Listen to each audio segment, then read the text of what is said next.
दर्शकहरू नमस्कार। एसी वाचमा यहाँहरूलाई हार्दिक स्वागत छ। म अनन्त अनुराग। नेपाली कांग्रेसको नेतृत्वमा बनेको सरकार आज 1 महिनाको समय पूरा गरेको छ। प्रधानमन्त्री शेरबहादुर देउवाले प्रधानमन्त्रीको पद तथा गोपनीयताको शपथ ग्रहण गरेको ठ्याक्कै 1 महिनाको समय व्यतीत भइरहँदा सत्तारूढ घटक बीच अझै पनि मन्त्री परिषद विस्तार गर्ने विषयमा ठोस सहमति बन्न सकेको देखिँदैन। नेपाली कांग्रेसभित्रको आन्तरिक छलफल पनि निरन्तर रूपमा जारी रहेको देखिन्छ। नेपाली कांग्रेसको 14औं आसन्न महाधिवेशनको विषय पनि निकै जोडतोडले बहस छलफल भइरहेको देखिन्छ।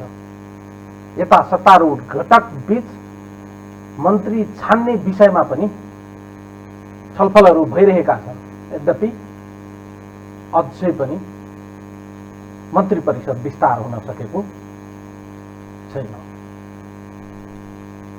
मन्त्री परिषद किन विस्तार हुन सकिरहेको छैन भन्ने विषयको सम्पूर्ण दोष यति बेला प्रधानमन्त्री शेरबहादुर देउवाको थाप्लोमाथि लगाउने क्रम चाहिँ सुरु भएको छ।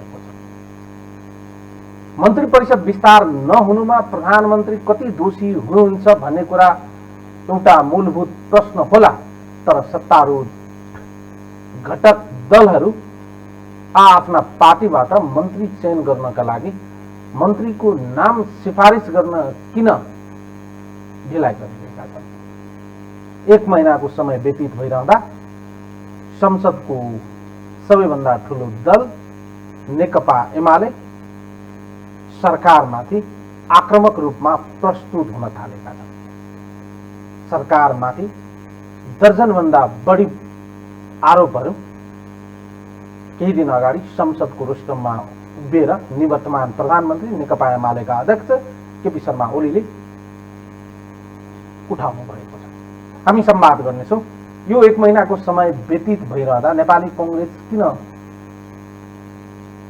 मन्त्री चयन गर्न सकेनन्, प्रधानमन्त्रीलाई पार्टीबाट कति समर्थन रह्यो, कति सहयोग रह्यो, कति असहयोग भयो। हामीसँग हुनुहुन्छ राष्ट्रिय सभाका सदस्य नेपाली कांग्रेसका नेता रमेशजङ रायमाझी। कार्यक्रममा उहाँलाई स्वागत गर्छु। रमेशजी, कार्यक्रममा स्वागत गर्न चाहन्छु। धन्यवाद। 1 महिनाको समय व्यतीत भयो। सरकार बन्दा तपाईहरू निकै उत्साहित हुनुहुन्थ्यो। 1 महिनाको समयमा सरकारले मन्त्री परिषदलाई पूर्णता दिन नसक्नु, यसलाई चाहिँ तपाईहरूले कसरी मूल्याङ्कन गर्दै हुनुहुन्छ? यसलाई चाहिँ तपाईहरूले कसरी चाहिँ आजको दिनमा डिफेन्स गर्नुहुन्छ? वास्तवमा तपाईँले भने कुरा जनमानसमा पनि यो विषयमा चर्चा परिचर्चा भइसकेको छ। हामीले पनि प्रधानमन्त्रीलाई तपाईसँग संयुक्त रूपमा जुन 5वटा राजनीतिक दलहरूको सहकारी र सहमतिका साथ हामी बढाएका छौँ। त्यसकारण नेपाली कांग्रेसको मात्रै एकलौटी सरकार भन्नु वा जस्तै मन्त्री परिषद विस्तार भइसकेको थियो। तर यहाँ विभिन्न राजनीतिक पार्टीहरूको आफ्नो पार्टीभित्र जस्तो जसपाको पनि आफ्नै मुद्दा थियो। उहाँहरूको अदालतदेखि लिएर निर्वाचन आयोगसम्म उहाँले पनि त्यसलाई व्यवस्थित गर्नुपर्ने भर्खरै उहाँको आज पनि बैठक थियो। अब महत्त्वपूर्ण एउटा घटक उहाँहरू हो। अब अर्को माओवादीका साथीहरू हामीसँग 2जना सरकारमा गइसक्नु भएको छ, मन्त्री भइसक्नु भएको छ। अब हामीलाई साथ दिएर यो प्रजातन्त्रलाई जोगाउन साथ दिनुहुने, व्यवस्थालाई जोगाउन साथ दिनुहुने माधव नेपालहरूलाई हामीले के भनिरहेका छौँ भने सरकारमा हाम्रो सहकार्य गर्न जाउँ, भोलिका दिनमा पनि सहकार्य गर्न जाउँला, निर्वाचनसम्म सहकार्य गर्न जाउँ र एउटा परिणाममुखी अवस्थामा लिएर जाउँ। नत्र भए फेरि पनि हामीमा चाहिँ यो यस विषयलाई अलिकति गम्भीरताका साथ लिएनौँ भने फेरि पनि हामीले चाहिँ फेरि अर्को सामना फेरि गर्नुपर्ने हुनसक्छ। त्यसैले पनि अलिकति छिटो गरौँ भन्दाखेरि अब माधव नेपालहरूको पनि आफ्नै एउटा समस्या छ। त्यहाँ कोही साथीहरू सरकारमा गइहाल्नुपर्छ भन्ने साथीहरू हुनुहुन्छ, कोही साथीहरू होइन पार्टीकता नै गर्नुपर्छ भन्ने पक्षमा हुनुहुन्छ। उहाँहरूको त्यो दुविधाको कारणले अलिकति हामीलाई अप्ठ्यारो भएको र प्रधानमन्त्री अब छिट्टै नै मन्त्री परिषद विस्तार गर्नेमा हुनुहुन्छ अनन्तजी।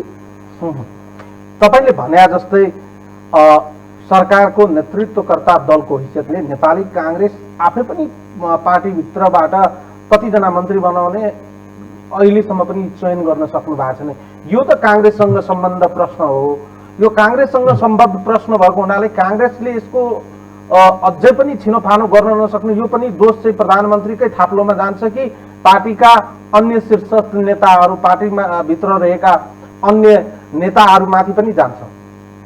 अहिले यसमा चाहिँ के भएको छ भने हाम्रो 5 वटा जुन दलमध्ये राष्ट्रिय जनमोर्चाले सरकारमा जाँदैनौँ, बाहिर बसेर हामीले दोस्रो कुलको हिसाबले सहयोग गर्छौँ र साझा कार्यक्रम ल्याउँ भन्नु उहाँहरू हामीले साझा कार्यक्रम पनि लिएर आयौँ।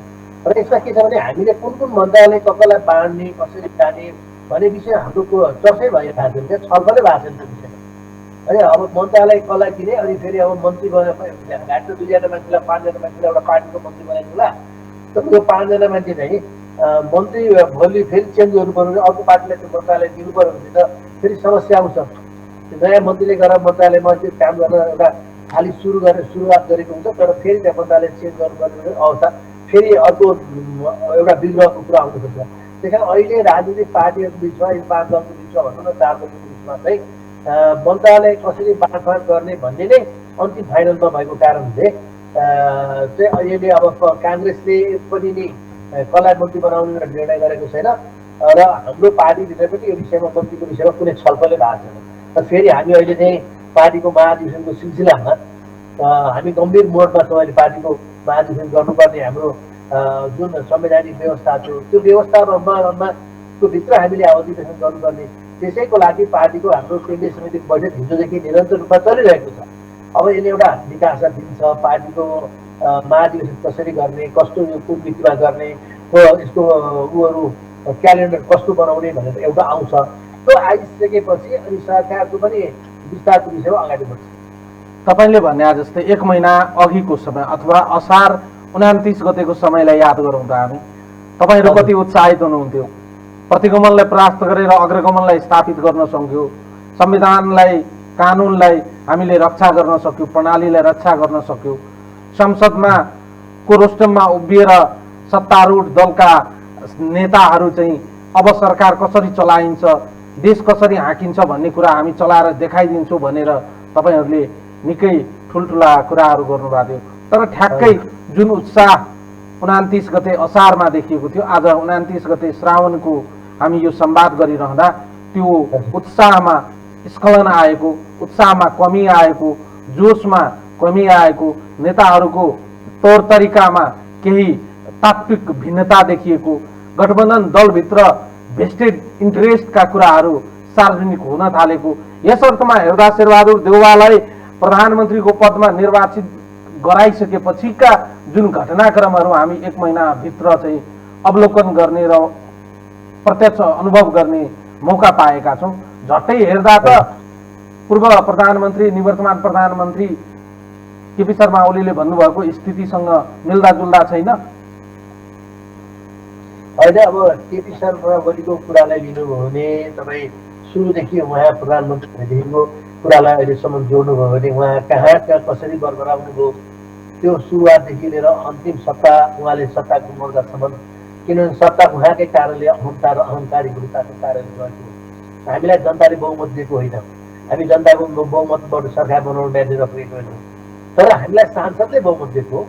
किनभने सांसदहरू चाहिँ केपी शर्मा ओलीको कर्मको कारणले, जुन कर्म उहाँले गर्नुभयो, दुईपल्ट प्रतिनिधि सभालाई विघटन गरेर होइन तपाईँले विघटन गर्ने काममा नलाग्नुहोस् भनेर एकपल्ट सर्वसभाले भनिसकेपछि पुनः फेरि उहाँले फेरि प्रतिनिधि सभा राति मध्यरातमा जस्तै विघटन गर्नु, त्यसबापत सांसदहरूले यो चाहिँ अराजक भयो, यसले संविधान पनि नमान्ने भयो, प्रणाली पनि नमान्ने भयो, कुनै चिज नमान्ने हो केपी ओली भन्ने मान्छेले भन्नेपछि अनि नेकपा एमालेबाटै निर्वाचित भएर आएको सांसदहरूले हस्ताक्षर गरेर राष्ट्रपतिको गएको, राष्ट्रपतिले अस्वीकार गरेपछि हामी न्यायालयमा गएको, न्यायालयले परमादेश जारी सरकार बनाएको, यो सबै कुराहरू हो। तर हाम्रो कुरा चाहिँ के हो भने यो 5 दलको गठबन्धनमा कुनै पनि मनमुटाव छैन। अहिलेसम्म त्यस्तो मनमुटाव हुनुपर्ने कुनै पनि काम त्यस्तो भएको छैन। जे काम भइरहेको, जति काम भइरहेको छ हाम्रो सहमति र सहकारीमै भइरहेको छ। अहिले हामी एकताका साथ अगाडि बढिरहेका छौँ र हामीले जुन उत्साह तपाईँले भने त्यो उत्साह जनतामा अब नयाँ एउटा सरकार आयो, सरकारले चाहिँ हिजो यत्रो कोभिडको बेला पनि केही गरेर भ्याक्सिन ल्याएर र मान्छेलाई भ्याक्सिन दिनेदेखि सबै काम सुचारू रूपले गरे हुन्थ्यो भन्ने जनताको आशा र भरोसाको जुन सरकार थियो, त्यसमा अलिकति साँच्चै यो सरकारले पनि काम गर्न सक्दैन कि, यो सरकारले चाहिँ आफ्नो रूप लिन सक्दैन कि भन्ने हिसाबले अलिकति मान्छेमा निराशा छाउन खोजेको जस्तो देखिन्छ। तर यो सरकारले अहिले अब छिट्टै नै आफ्नो पूर्णता प्राप्त गर्छ भन्ने मलाई लाग्छ। ठ्याक्कै अहिले भन्नुपर्दा चाहिँ भागभन्डै नमिलेको हो भनेर हामीले आरोप लगाउन मिल्छ। सत्तारूढ दलभित्र भागभन्डाको सवाल चाहिँ प्रमुख सवाल हो रहेछ। अहिले भागभन्डाको कुरै भएको छैन यहाँ, किनभने दुई तिनवटा कुराहरू थियो क्या, दुई तिनवटा त तपाईँलाई हराउँदै चाहिँ म भन्छु। दुई तिनवटा कुरा के थियो भने, एउटा कुरा त तपाईँको नेपाल कम्युनिस्ट पार्टी एमाले भित्रको माधव नेपाल वरिष्ठ नेताहरूको सहभागिताको कुरा थियो। अर्को जसपाको मुद्दाको कुरा थियो। ती मुद्दाको कारणले अब के हुन्छ त, जसपा महन्त ठाकुरको पक्षमा जान्छ कि उपेन्द्र यादवको पक्षमा जान्छ, त्यो कुरा आइसकेपछि निर्वाचन आएर दिइसकेपछि फेरि उहाँहरू अदालत जानु, अदालतबाट हिजो अस्ति मात्रै गरेर फेरि उहाँहरूको बैठक चाहिँ आज। त्यही हाम्रो बिचमा भागभन्डाको विषयमा कुरै छलफलै भएको छैन। अब चाहिँ छलफल के हुन्छ भने, आज र भोलि, हिजो आज र भोलि काङ्ग्रेस आफ्नै महाधिवेशनको सिलसिलामा यो बैठकमा गम्भीर छलफलमा बसिरहेको कारणले त्यो काङ्ग्रेसको आफ्नो यो बैठकले एउटा निश्चित कुराहरूको तय गरेपछि अनि हामी गठबन्धनको पार्टीहरूसँग कुरा गरेर एकदम दयारूपका साथ सरकार विस्तार हुन्छ। तपाईँले भने जस्तै आम जनताले समयअनुसार अहिलेको सङ्कटको घडीमा सरकारको गति खरायोको गतिमा हुनुपर्ने थियो, तर अहिले गति हेर्दा कछुवा भन्दा पनि पछि पर्ला जस्तो देखियो। यो अपेक्षा, जनताको अपेक्षा मिट गर्न नसक्नु त सरकारको यो 30 दिनको समयावधिभित्रै चाहिँ धेरै कुराको सङ्केत होइन र भन्या प्रश्न गर्ने ठाउँ चाहिँ दिने तपाईँहरूले नै दिने स्थिति बनाउनु भयो नि। मानिलिनुहोस्, एकछिनको लागि मानिलिनुहोस् अन्य पार्टीबाट सरकारमा सहभागी हुने मन्त्रीहरूको नामावली आएनन्, तर यो 1 महिनासम्म 5 जना मन्त्रीहरूले सरकार चलाइरहेका छन्।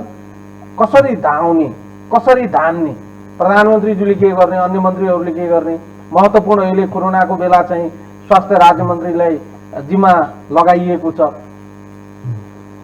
जुन तरिकाले, जुन स्फूर्तिका साथ, जुन गतिका साथ, जुन महत्त्वका साथ, जुन प्राथमिकताका साथ सरकारले काम गर्नुपर्ने देखिन्थ्यो, त्यस्तो हुन सकेको छैन।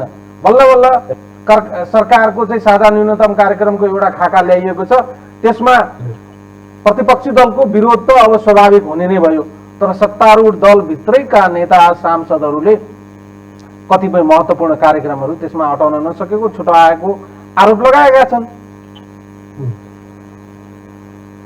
होइन, अब यस्तो हो, अब सबै पार्टीगत निर्णय हुने कुरा एउटा संसदीय व्यवस्थाभित्र पार्टीले गरेको निर्णय सबैले मान्नुपर्छ हाम्रो व्यवस्थाभित्र। अब कुनै मान्छेले इन्डिभिजुअल कोसँग के कुरा गरे त्यसले खासै यो संसदीय व्यवस्थामा महत्त्व राख्दैन, व्यक्तिले महत्त्व राख्दैन। त्यसकारण अब हाम्रो पनि भनौँ न, सरकार बनाउने कुरामा हामीलाई आफैलाई ढिलो भयो भन्ने लागिरहेको छ। हामी आफै पनि महसुस गरेका छौँ सरकारले जसरी काम गर्नुपर्थ्यो, गतिविधिले गर्नु अगाडि बढ्नु पर्थ्यो, स्वाभाविक रूपमा त्यो ठाउँमा हामीहरू पुगेको छैनौँ। तर हाम्रो नपुग्ने गरेर गन्तव्य नै अन्त्य भइसकेको छैन। त्यो ठाउँमा पुग्नको लागि तपाईँलाई भन्नुहोस्, अहिले सरकार एकछिनलाई बनाइदिएको छ। सरकार बनायौँ अथवा काङ्ग्रेसको कोटामा ल एउटा मन्त्रालयमा राख्नु बनाइदियो, ती मान्छेहरू बनाएर 6 महिना पछाडि सरकारले फेरि अर्को ती गठबन्धन दलहरूको बिचमा चाहिँ समझदारी फिट्यो भने यो त झन् अर्को दुर्घटना हुन्छ। संविधान हामीले बचाउने भनेर आयौँ, अझै चाहिँ संविधानलाई अझै दुर्घटना मिल्छ भने त्योभन्दा दुर्भाग्य हाम्रो लागि फेरि के हुन्छ। त्यस कारण यो सरकारले निर्वाचन गराउनु छ, निर्वाचन सम्पन्न पनि गराउनु छ। 2-3वटा निर्वाचन, स्थानीय निर्वाचनदेखि संसदीय निर्वाचन छ तपाईँको। अनि अब यो बिचमा कोभिडको भ्याक्सिन पनि खरिद गरेर लगाउनु पर्नेछ होइन, त्यसको पनि व्यवस्थापन गर्नुपर्नेछ। त्यसकारण अहिले नै हतारमा गरेर एउटा कुरा हतारमा गरेर 2 दिन छिटो गरेर अनि 6 महिना पछाडि प्रस्तावनु भन्दा यो नगरेको हुन्थ्यो भन्नुभन्दा अहिले नै सहमति गरेर एउटा कन्क्रिट खालको सहमति गरेर म अगाडि बढ्नको लागि अलिकति ढिलो भएको त्यसमा मलाई पनि महसुस भएको छ। म अर्को प्रश्नमा जानुभन्दा अगाडि तपाईँहरूको पार्टीभित्रको आन्तरिक अहिले जुन चाहिँ महाधिवेशन 14औं महाधिवेशन केन्द्रित विवाद छ, सरकारको पर्फर्मेन्समा यसले पनि प्रभाव पारेको तपाईँ स्वीकार गर्नुहुन्छ? सरकारको पर्फर्मेन्समा त यसमा कुनै भएको छैन होइन। पार्टीको किनभने अब प्रधानमन्त्रीज्यूलाई दुईटा जिम्मेवारी आयो। एकैचोटि अब हामीले कल्पना पनि गरेको थिएनौँ अहिले नै सरकार बनाउनुपर्छ, सरकार बनाएर जानुपर्छ, हाम्रो सोच पनि थिएन, कल्पना पनि थिएन। सबै राजनीतिक दलहरूले होइन शेरबहादुरजी तपाईँले यसको नेतृत्व लिनुपर्छ भनेर आएको कारणले शेरबहादुरजीले ल ठिकै छ प्रजातन्त्र मासिनु लाग्यो, केपी ओलीले आफ्नो मनमौजी ढङ्गले अहङ्कारी हिसाबले अगाडि बढ्न लागे, ल ठिक छ भनेर हाम्रो एकता हुनु आयो। त्यस कारण पार्टीको पनि जिम्मेवारी एकतिर रह्यो सभापतिज्यूको र प्रधानमन्त्रीको पनि सरकारको पनि जिम्मेवारी रह्यो। दुईटा जिम्मेवारी एकैचोटि काँधमा आउँदाखेरि त्यसलाई अझै व्यवस्थित गर्नलाई अलिकति कठिनाइ भएको हो। अब 1 महिनाको समय व्यतीत भएको छैन, काम चाहिँ खासै केही भएको छैन सरकारको। अब पार्टीका नेता कार्यकर्ताले चाहिँ शेरबहादुर देउवा मलाई मनपर्छ भनेर महिमा मण्डनमा समय खर्चिन थालिसकेका छन्। काम कुरा एकातिर के भने उखान जस्तो चाहिँ अहिले देखिएको छ। यो गतिविधि गर्नलाई चाहिँ अलिकति पनि ध्यान नपुर्याएको जस्तो देखिँदैन? त्यो शेरबहादुरले गर्नु भएको होइन, कुनै व्यक्तिहरूले गरे होइन। त्यो चाहिँ त्यसको लागि हाम्रो पार्टीको महामन्त्रीले पनि त्यसको बारेमा खण्डन गर्नु भएको छ, प्रवक्ताले पनि खण्डन गरिसक्नु भएको छ। हामीले पनि त्यसको बारेमा कुरा उठाइसकेका छौँ। कुनै व्यक्तिले अब मलाई मनपर्छ भन्यो भने तैँले किन मन पराइस् भनेर जाने कुरा भएन। तर संस्थागत रूपमा पार्टी र सरकारमा बसेको मान्छेहरूले सरकारको तर्फबाट शेरबहादुर मलाई मनपर्छ भन्ने हिसाबको कुराहरू आएको छैन। त्यो काम नेपाली काङ्ग्रेसको नेतृत्वले त्यो काम गर्न पनि गर्दैन, गर्नु पनि हुँदैन। गऱ्यो भने त्यसको विरुद्धमा हामीहरू आफै आवाज उठाउँछौँ भनेर तपाईँले मार्फत म यो आम जनतामा सन्देश प्रवाह गर्न चाहन्छु। अब नीतिता कार्यक्रमकै कुरा गर्ने हो भने नीतिता कार्यक्रममा पनि तपाईँहरूकै पार्टीभित्रकै सांसदहरूको असन्तुष्टि रहिरहेको थियो।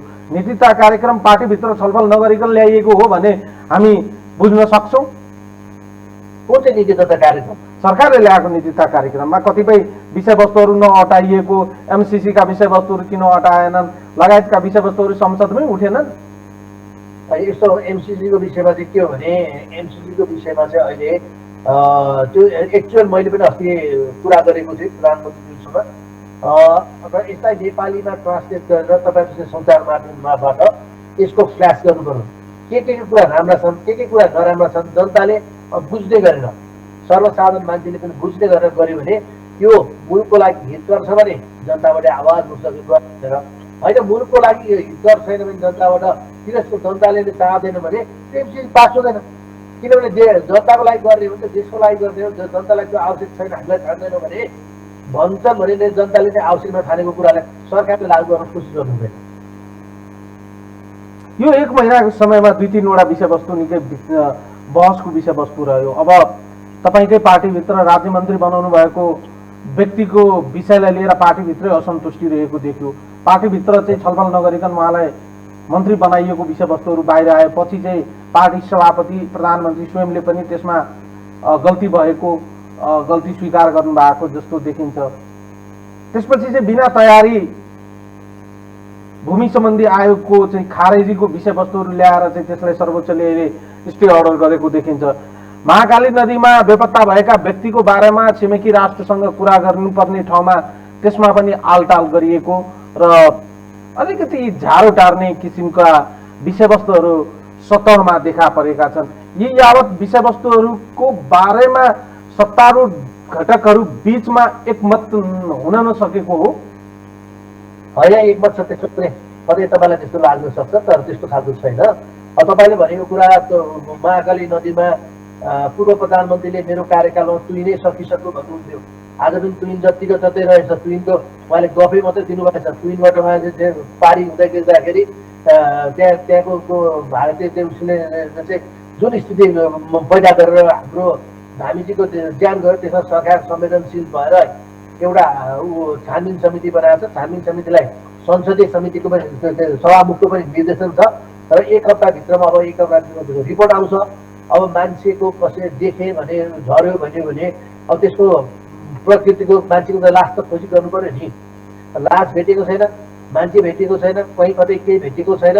अब त्यो के हो त, यथार्थ तथ्य कुरा के हो, भिडियो सिडियो पनि आएको छैन, खिचेको देखेको छैन।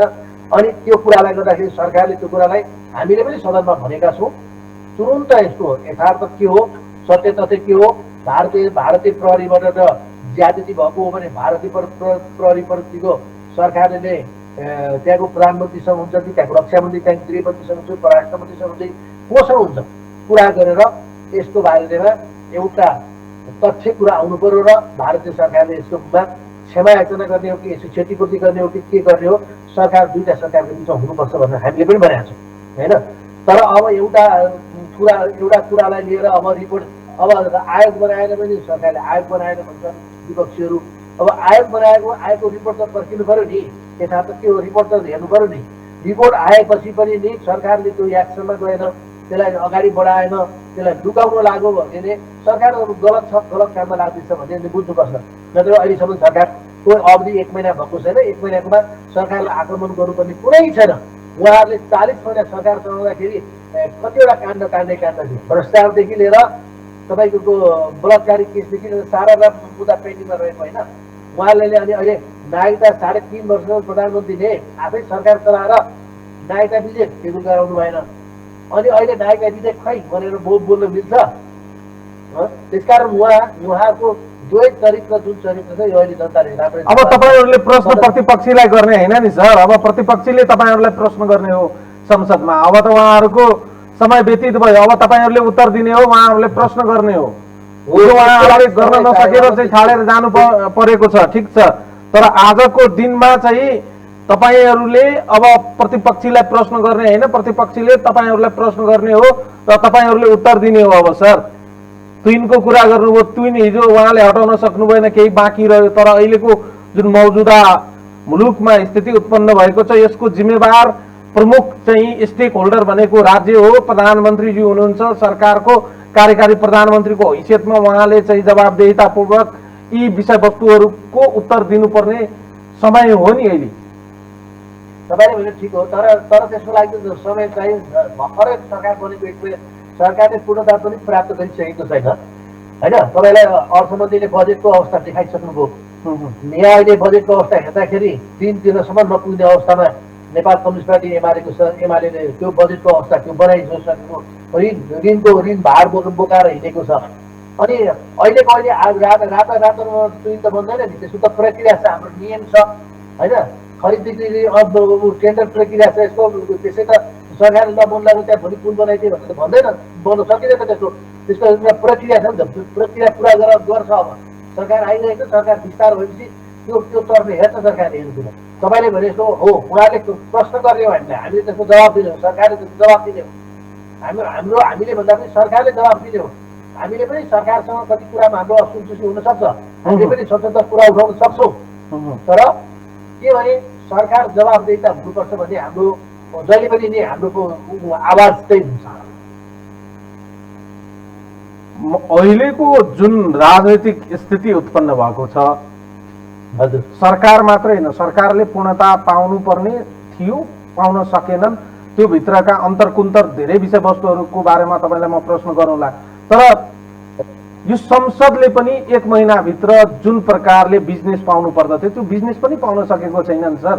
सरकारको मात्रै कुरा त के गर्नु त, संसदले पनि नियमित रूपमा बिजनेस पाउनु पर्ने थियो, पाएको छैन। यो स्थिति भनेको एकदमै चाहिँ नेपालीमा एउटा उखान छ नि, खुट्टी हेर्दै चाल पाइयो भने जस्तै यो 1 महिनाको समय हेर्दा त प्रश्नको घेराभित्र आशंका गर्नुपर्ने, ल जुन जोगी आयो भने कानै चिरेको भने जस्तो कुराहरू हामीले त निकै ठुलो अपेक्षा गरिरहँदा त हाम्रो अपेक्षामाथि त एक किसिमले चाहिँ ब्रेक लागेको जस्तो देखिन्छ सर। सरकारको बाध्यताका कुराहरू होलान्, सरकारका बाध्यात्मक कतिपय विषयवस्तुहरू होलान्, सरकारको मन्त्री परिषद विस्तार गर्न नसक्नुमा सत्तारूढ दलभित्रका आन्तरिक कतिपय विषयवस्तुहरू होलान् जुन चाहिँ हामीलाई पनि थाहा छैन, हामीलाई बताउनु भएको छैन। उहाँहरूको चाहिँ अन्य विषयवस्तुहरू चाहिँ सेटल डाउन गर्नुपर्ने कुराकानी होला। तर यही बिचमा यो 1 महिनाको समय हेर्दा ठ्याक्कै आजैको दिन एकजना नेता, बहुत चर्चित नेता हृदय त्रिपाठीले भन्नुभयो शेरबहादुर देउवाजीको चाल हेर्दा यो सरकारको पनि धेरै भविष्य छैन कि क्या हो भने जस्तै स्थिति त उत्पन्न भयो त। सरकारको भविष्यमाथि एक किसिमले तरबार झुन्ड्याएको जस्तो देखिएन र भने। अनि उहाँले भनेको कुरा ठिक हो, हामीले पनि त्यसलाई महसुस गरिरहेका छौँ। सरकार जसरी विस्तार भएर सरकारले आफ्नो नियमित कार्य अगाडि बढाउनु पर्थ्यो। कोभिडको यत्रो महामारीको बेला कोभिडलाई नियन्त्रण गर्नलाई परराष्ट्र मन्त्रीदेखि स्वास्थ्य मन्त्रीहरूले चाहिँ एउटा भूमिका निर्वाह गरेर कहाँबाट त्यो भ्याक्सिन ल्याउने, कसरी त्यसलाई व्यवस्थित गर्ने, गाउँपालिका नगरपालिका स्वास्थ्य क्षेत्रमा कहाँ एक्सेस जनताको एक्सेसमा सहज र सरल तरिकाले पुर्याउने भन्ने हुनुपर्थ्यो भन्ने हाम्रो पनि चाहना त न त्यही हो। तर अब सरकारको अब हृदय त्रिपाठी त अस्तिसम्म केपी ओलीको सरकारमा हुनुहुन्थ्यो, सूर्य चुनाव लिएर चुनाव लड्नुभएको मान्छे हो। अब उहाँलाई यो सरकारको भविष्य जति बिग्रियो जति नराम्रो भयो त्यति उहाँलाई प्लस पोइन्ट हुन्छ। त्यसकारण उहाँले त्यो विषयमा कुरा गर्नु स्वाभाविक पनि हो र उहाँले त्यसलाई चर्चाको विषयमा ल्याउनु र पूर्वमुखा फैलाउनु स्वाभाविक पनि हो। तर हामी पनि तपाईँले भने जस्तो जसरी सरकारले आफ्नो रूप धारण गरिसक्नु पर्थ्यो त्यो रूप धारण गर्न नसकेको हो। त्यसलाई भनिन विविध कारणले हाम्रो पार्टीको महाधिवेशन मुख्यमा आएको, अब त्यसलाई पनि व्यवस्थित गर्नुपर्ने, पार्टीभित्र पनि व्यवस्थित गर्नुपर्ने, सरकार पनि व्यवस्थित गर्नुपर्ने। फेरि अब कस्तो भने बालुवाटारमा र मन्त्री क्वार्टरमा तपाईँहरूले हेर्नुहोस्, भेट्ने र बधाई दिने प्रधानमन्त्रीले काम गरेर पनि नपाउनुहुन्छ।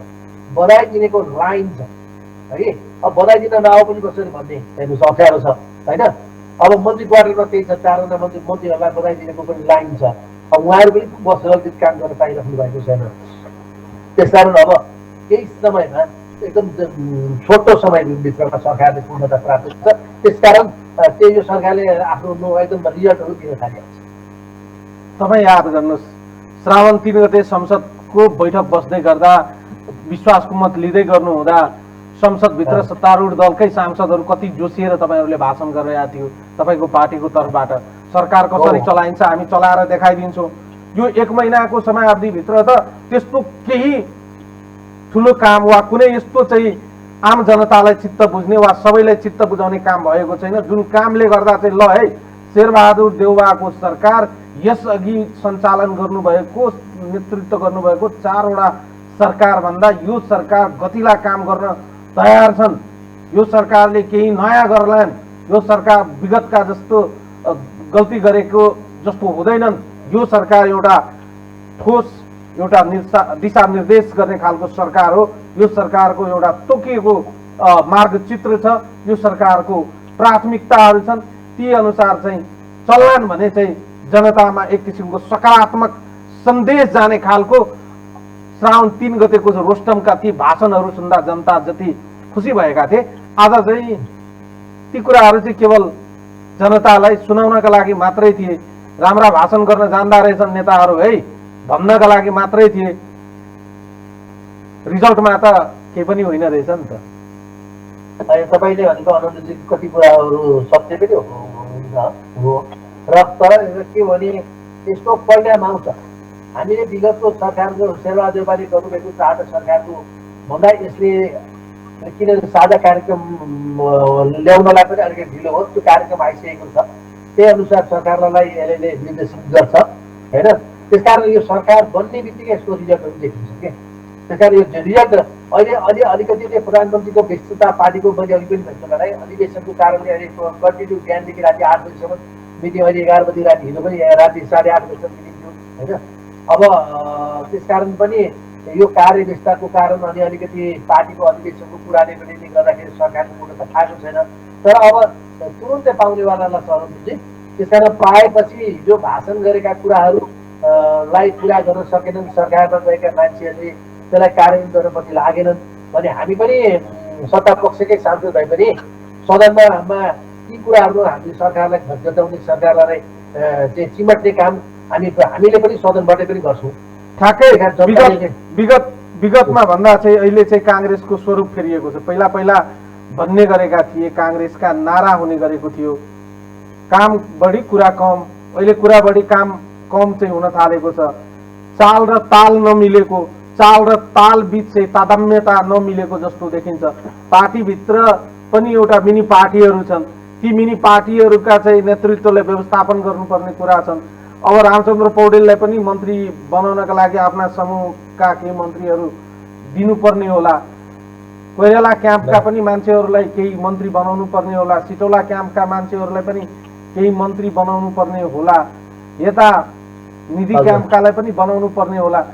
शेरबहादुर देउवा त चारैतिरबाट घेरिनु भएको छ त। उहाँलाई त चौतर्फी चाहिँ समस्यामाथि चाहिँ तपाईँहरू चाहिँ उभ्याएर राख्नु भएको छ होइन। राजनीति भनेकै यही समस्याबाट खोज्ने हो, समस्याबाट चाहिँ सहजता खोज्ने हो राजनीति भनेको। समस्याले नै भइएन भने त राजनीतिमा सहजता भन्ने कुरै हुँदैन। त्यस कारण समस्या छ, त्यो समस्याको व्यवस्थापन उहाँले गर्नुहुन्छ। किनभने उहाँबाट लामो समयको अनुभव पनि छ सरकार चलाएको।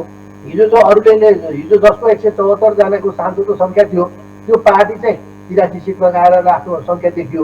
तर जो 63 जनाको सङ्ख्या हिजो अहिलेको 2 जना निलम्बन गर्दाखेरि 61 जनाको सङ्ख्याको दलको नेता हुन्थ्यो। संयुक्त सरकार चलाउन त शेरबहादुर देउवा भन्दा उपयुक्त मान्छे नै देखिएन नि।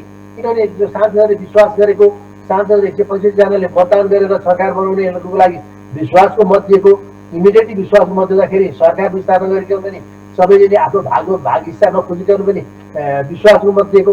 त्यसकारण यो सबै चिजको बिचमा पनि सहजता शेरबहादुरले संयुक्त सरकार चलाउनलाई सहजताका साथ सरल हिसाबले सक्नुहुन्छ भन्ने मलाई विश्वास छ। तपाईँ आफै राष्ट्रिय सभामा हुनुहुन्छ। पछिल्लो 1 महिनाको समयावधिमा जति दिन चाहिँ राष्ट्रिय सभा होस् कि प्रतिनिधि सभा होस्, दुवै सभा चलेका छन्। त्यहाँ हामीले पक्ष र प्रतिपक्षको चाहिँ दोहोरी बाहेक केही चाहिँ हामीले सुन्न पाएका छैनौँ। दोहोरी खेल्नलाई होइन नि त सर, यो पुनर्स्थापित संसदको बैठक त यसले चाहिँ प्रतिफल दिने किसिमको गतिविधिमा यसलाई सक्रियतापूर्वक एउटा राष्ट्रलाई एउटा सन्देश दिने खालको हुनुपर्दथ्यो। त्यस्तो हुन सकेको छैन सर। दोहोरी खेल्न थालेका छन् हाम्रा सांसदहरू, हाम्रा नेताजीहरू। रेस्लिङ खेल्ने ठाउँ होइन नि सर संसद। संसदभित्र नेताहरूले दोहोरी खेल्ने हो भने त संसदको के गरिमा रह्यो सर? हेर्नुहोस् त, तर्क वितर्कहरू, शैली, शब्द जालहरू हेर्नुहोस् त सर। सभामुखज्यूले चाहिँ रुलिङ गर्नुपर्ने भएको छ, रेकर्ड गरिएको विषयवस्तुहरू हटाउनु पर्ने स्थिति आएको छ। यो संसदलाई नै पङ्गु बनाउने किसिमको गतिविधिमा संलग्न भइदिनु भएन नि। तपाईँले मेरो कुरा सुनिदिनुहोस् प्लिज। तपाईँले राष्ट्रिय सभामा अहिले आएका कतिवटा विधेयक पास भयो भने हेर्नु भएको छैन होला। हामीले हाम्रो टेबलमा हाम्रोमा आएका विगतमा आएका सम्पूर्ण विधेयकहरू पास गरिसक्यौँ हिजोसम्ममा। छलफलमा के अरे विधान समितिमा पठाइसक्यौँ हामीले। विधान समितिमा गएर संशोधनको कुराहरू छ, संशोधन भएर त्यहाँ छलफल भएर आएर टेबल हुन्छ र पास हुन्छ। हामीले धेरैवटा के अरे विधेयकहरू पास गरेर कानुन बनाएर पठाएको छौँ। त्यहाँ दोहोरी मात्रै हो। राजनीतिक पार्टी हो, आफ्नो कुरा त गर्छ त। राजनीतिक पार्टीले आफ्नो कुरा नगर्ने हो भने सदनमा किन जाने? आफ्नो कुरा गर्छ नि।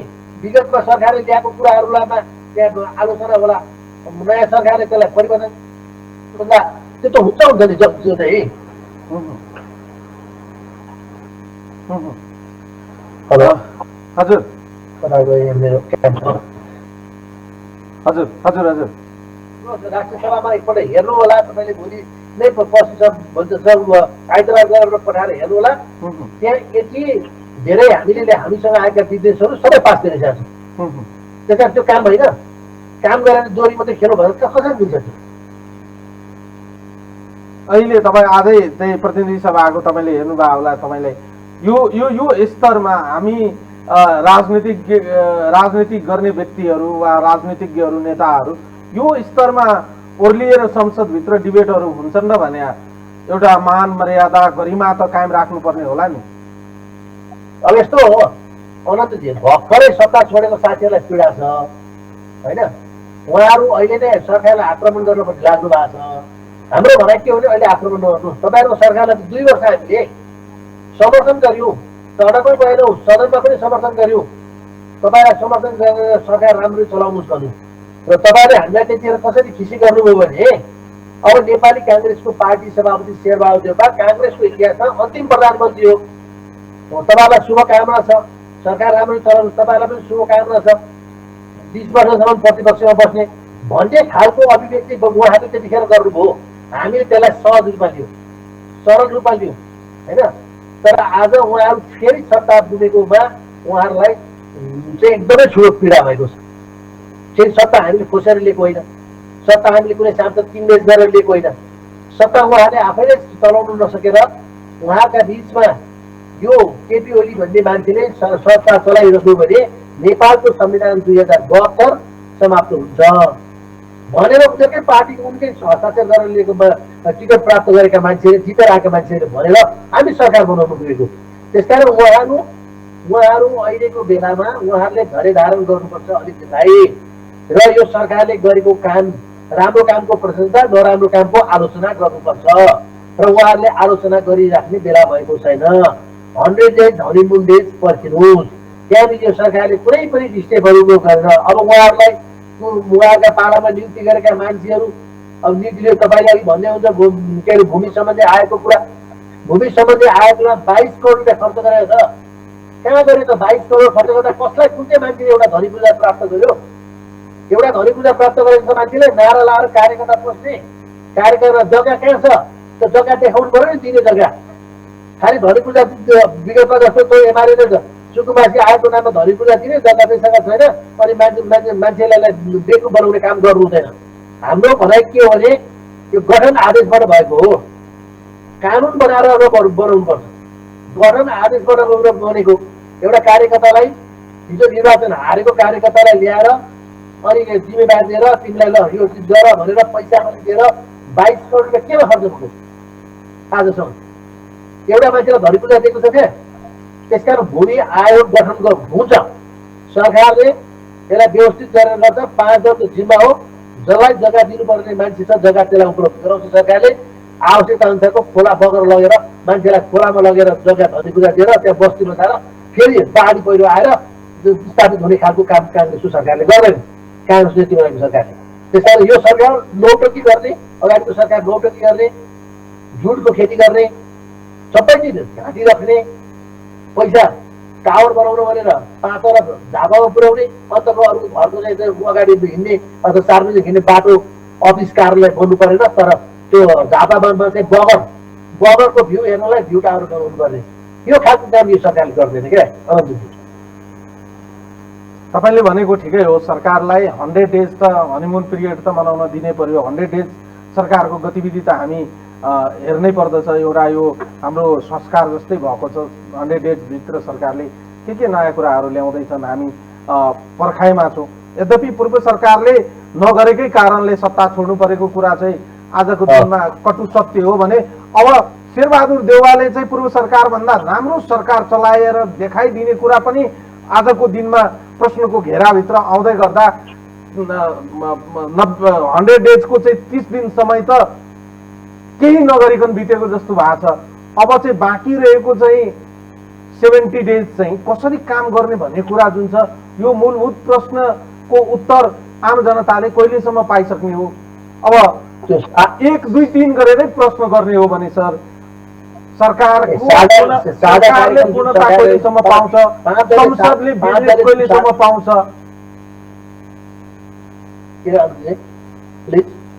हजुर हजुर साझा कार्यक्रम 5 दलले ल्याइसक्यो। त्यही अनुरूप त्यसैलाई चाहिँ आधार बनाएर त्यसैलाई टेकेर सरकारले आफ्नो आगामी दिनको कदमहरू चाल्छ। बुझ्नुभएन? हो त्यसैको आधारमा त्यसले आफ्नो पूर्णता प्राप्त गर्छ र 70 दिनमा पनि लाग्दैन। यो सरकार पूर्णता पाएको 70 दिन पनि नभएमा तपाईँले भने जस्तै राम्रो रोड र रिजर्भ दिन्छ सरकारले। अहिले विद्युत प्राधिकरणमा चाहिँ हामीले कार्यकारिणी परिवर्तन गर्यौँ होइन? किन जनताको माग थियो उसलाई ल्याउनुहोस् भने माग थियो। त्यो जनताको मागमा त हामी निर्णय गऱ्यौँ नि सरकारले। त्यो हो त्यसैले रिजल्ट देखाउँछ सरकारले। सरकारले किन जनता जे माग हुन्छ त्यो अनुसारको सरकारले निर्णय गर्दै जान्छ। त्यही अनुसार पर्याप्त। अन्तिम प्रश्न गर्न चाहन्छु। अब त्यसो हो भने चाहिँ कहिलेसम्म चाहिँ तपाईँहरूको पार्टीको तर्फबाट पनि सम्पूर्ण मन्त्रीहरू सरकारमा जाने मन्त्रीहरूको नामावली तयार भइसक्छ? सरकारले पूर्णता कहिलेसम्म पाउने सम्भावना छ? र तपाईँहरू जुन अहिले 14औं महाधिवेशनको गोलचक्करमा अहिले पर्नु भएको छ यो गोलचक्करबाट बाहिर कहिलेसम्म आइसक्नुहुन्छ? हामी गोलचक्करमा छैनौँ। यो पार्टीको एउटा प्रक्रिया नियमित प्रक्रिया हो। यो कोभिडको कारणले पार्टीको अधिवेशन 14औं अधिवेशन सर्न गयो। कोभिड नभएको हाम्रो पार्टीको अधिवेशन अगाडि नै 1 वर्ष अगाडि नै भइसक्यो। अब त्यसकारण पनि यो अहिले हामीलाई समस्या परेकै हो। तर यसलाई हामीले व्यवस्थित गर्छौँ। यसको अधिवेशनलाई नियमित यसको संवैधानिक व्यवस्थाभित्र बसेर हामीले अधिवेशन सम्पन्न गर्छौँ। त्यो पार्टीको बैठक बसिरहेको छ र मैले अहिले नै यस्तो गर्छ यस्तो हुन्छ भन्न मिल्दैन, किनभने पार्टीको अधिवेशन सम्भावित यस्तो हुन सक्छ भन्नुहुन्थ्यो। किनभने अहिले पनि नियमित रूपमा कन्टिन्यू बैठक चलिरहेको छ तपाईँसँग कुरा गर्दै गर्दा पनि। त्यसमा पार्टीको गतिविधि हो। सरकार भदौको 5 गतेभित्रमा सरकार बनिसक्छ र आफ्नो पूर्णता प्राप्त गरेपछि सरकारले दिनको 2टासम्म क्याबिनेट बैठक बस्नु पर्नु पनि परिस्थिति त्यस्तो पर्यो भने पनि देशको लागि र जनताको लागि निर्णय गर्ने कुरामा कुनै ढिला नगरिकन तदारुकताका साथ अगाडि बढ्छ। अनन्त हस् त, धन्यवाद। आशा गरौँ आम जनताले अपेक्षा गरे जस्तै अब धेरै समय नलम्ब्याइकन सत्तारूढ दल बीच सहमति होस् र मन्त्री परिषद तत्कालै पूर्णता पाओस् भन्ने एउटा आम अपेक्षा रहेको छ र सरकारको ध्यान महत्त्वपूर्ण विषयवस्तुहरूमा दिनुपर्ने अहिलेको एकदमै प्राथमिकताका विषयवस्तुहरू कोरोना नियन्त्रणका सवालमा, खोप व्यवस्थापनका सवालमा धेरै विषयवस्तुहरू छन् जुन विषयवस्तुहरूमाथि सरकारले रात दिन नभनिकन चाहिँ खट्नुपर्नेछ, लाग्नुपर्नेछ। समय र संवादको लागि म धन्यवाद दिन चाहन्छु रमेशजी।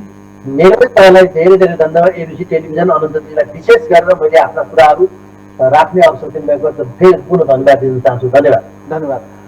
दर्शकहरू, उहाँ हुनुहुन्थ्यो नेपाली कङ्ग्रेसका नेता, राष्ट्रिय सभाका सदस्य रमेश जङ रायमाझी। आजको लागि यो संवाद यति नै। सम्पूर्ण युनिट लगायत मैले पनि बिदा दिनुहोस्। नमस्कार।